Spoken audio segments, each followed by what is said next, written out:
Bonjour et bienvenue sur le monde des petits colibris. Je m'appelle Jessica et je te remercie de t'être arrêtée sur ce podcast. Aujourd'hui, je veux commencer cet épisode en partageant une métaphore qui a marqué ma réflexion sur le sujet. Un jour, mon psy m'a dit « Vous êtes comme un soldat qui part au front sans protection, donc faut pas s'étonner de prendre des balles. » Cette phrase m'a fait comprendre quelque chose de fondamental. Depuis toujours, je donnais trop, que ce soit à mon travail, dans mes relations personnelles et même dans ma manière de m'impliquer pour défendre les causes qui me tiennent à cœur. D'ailleurs, combien de fois j'ai entendu mes amis me dire « Mais Jess, arrête de faire ta mère Teresa. Tu peux pas prendre toute la misère du monde sur tes épaules. » Et mon désir de contribuer au bonheur des autres m'ont souvent poussé à me surinvestir sans me rendre compte que je m'épuisais.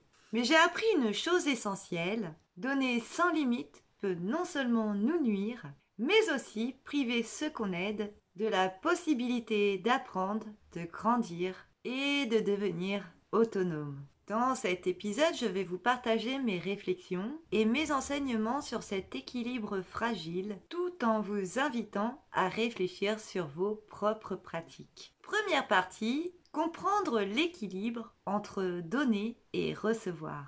Dans toute relation ou interaction, donner et recevoir sont deux pôles essentiels d'un échange équilibré. Premier point, donner une expression de soi.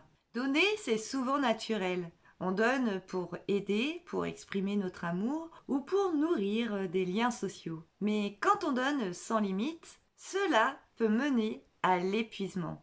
Deuxième point, recevoir une nécessité souvent sous-estimée. Recevoir peut sembler difficile. Parfois, on se sent coupable ou vulnérable d'accepter l'aide des autres. Pourtant, recevoir permet de recharger ses batteries et de maintenir notre équilibre émotionnel. Un échange simple repose sur l'équilibre entre ces deux dynamiques. Si l'un prend trop de place, les relations deviennent fragiles et source de frustration.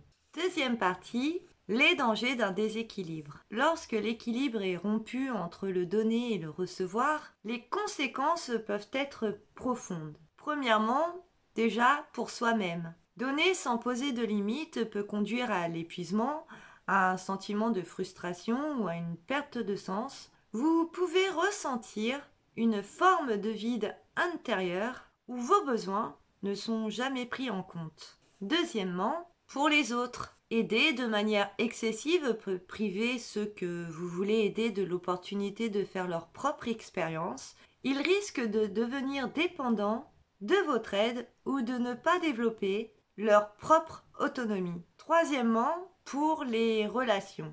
Les relations déséquilibrées peuvent engendrer des tensions ou du ressentiment car une personne donne toujours plus qu'elle ne reçoit. Comprendre ces conséquences permet de prendre conscience de l'importance de fixer ses limites pour soi et pour ceux qui nous entourent. Troisième partie, les bonnes questions à se poser. Pour trouver cet équilibre, il est important de faire un travail introspectif, mais commençons d'abord sur les questions qui sont en rapport avec vos propres limites personnelles. Quels sont les signes qui montrent que je ne donne trop ? Ai-je tendance à ignorer mes propres besoins pour privilégier ceux des autres ? Voyons à présent quel est votre rapport avec le non. Est-ce que je culpabilise à l'idée de poser des limites ? Qu'est-ce que je crains lorsque je refuse une demande d'aide ? Voyons maintenant les questions qui peuvent vous aider sur l'importance de recevoir. Pourquoi est-ce si difficile pour moi d'accepter l'aide des autres ? Comment puis-je accueillir ce que l'on me donne sans me sentir redevable ? D'ailleurs, j'en profite pour vous dire que j'ai fait un podcast qui est un travail que j'ai fait, un travail intérieur que j'ai fait sur 2 ans où j'ai essayé de comprendre pourquoi moi-même j'avais des difficultés à demander de l'aide. Et dedans, j'aborde cette position de se sentir redevable. Et pour finir, je vous invite à réfléchir sur l'impact de vos actions.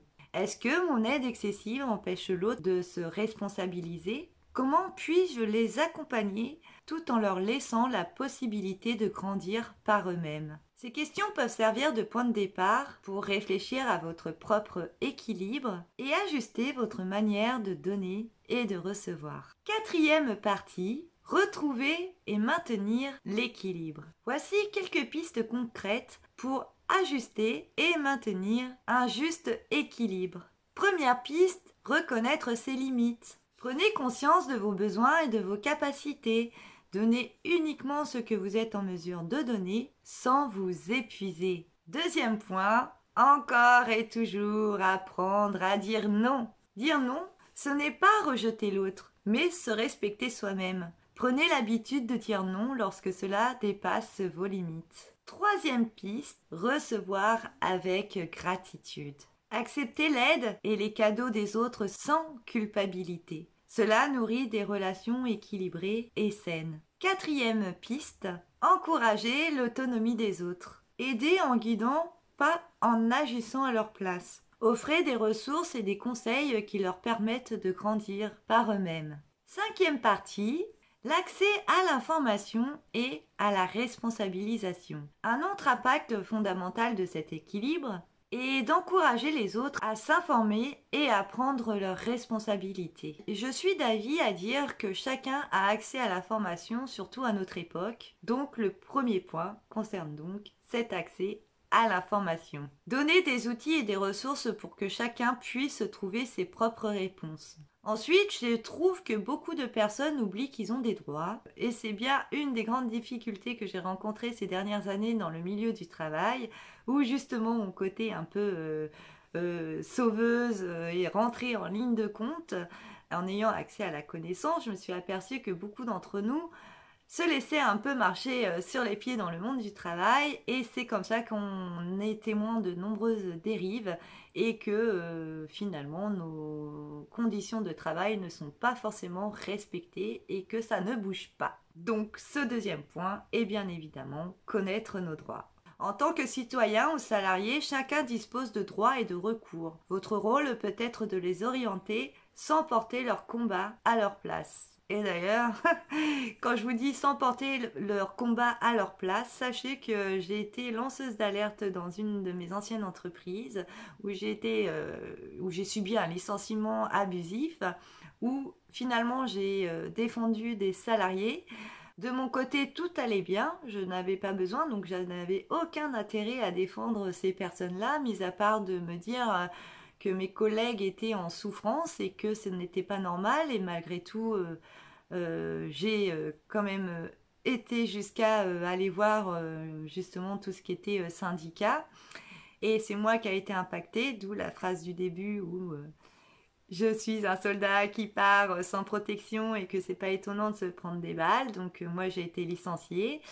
Jusqu'à l'heure d'aujourd'hui, je n'ai pas eu de retour des anciens salariés que j'ai pu défendre. Donc comme quoi qu'il est important quand même de savoir se protéger, de laisser les autres, autant là dans cette phrase-là où justement il est dit sans porter leur combat, sans porter le combat à leur place. Effectivement, bah là c'était une belle leçon pour moi en me disant écoute Jess, sois en distance, chacun a accès à la connaissance et que chacun, si tout le monde devait, si tout le monde pouvait défendre leurs propres droits, on n'en serait pas là en fait, vu que beaucoup maintiennent le silence et c'est bien dommage parce que nous avons accès en France à nombreux recours et à ce respect des conditions de travail et c'est bien dommage que le silence ou la peur, parce que c'est beaucoup souvent ça aussi, que les gens aient peur et c'est bien dommage parce que c'est comme ça qu'on en arrive à des situations de dérive et de voir à quel point la France s'est dégradée ces dernières années.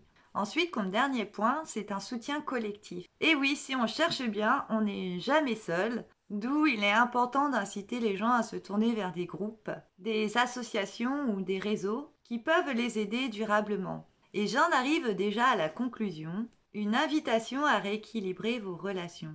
Maintenir l'équilibre entre le donner et le recevoir est un art. Cela demande du courage de poser ses limites, de l'humilité pour accepter de recevoir et de la lucidité pour guider les autres sans les priver de leur autonomie. Et bien voilà, c'est fini. Je vous remercie d'avoir écouté cet épisode. N'hésitez pas à vous abonner et à liker et de laisser un commentaire pour nous partager votre expérience justement entre le donner et le recevoir. Et n'oubliez pas que cet équilibre est sacré autant pour votre bien-être que pour le bien-être des autres. Et en attendant le prochain épisode, moi je vous embrasse bien fort, je vous dis à très vite, prenez bien soin de vous et de vos proches. Bye bye!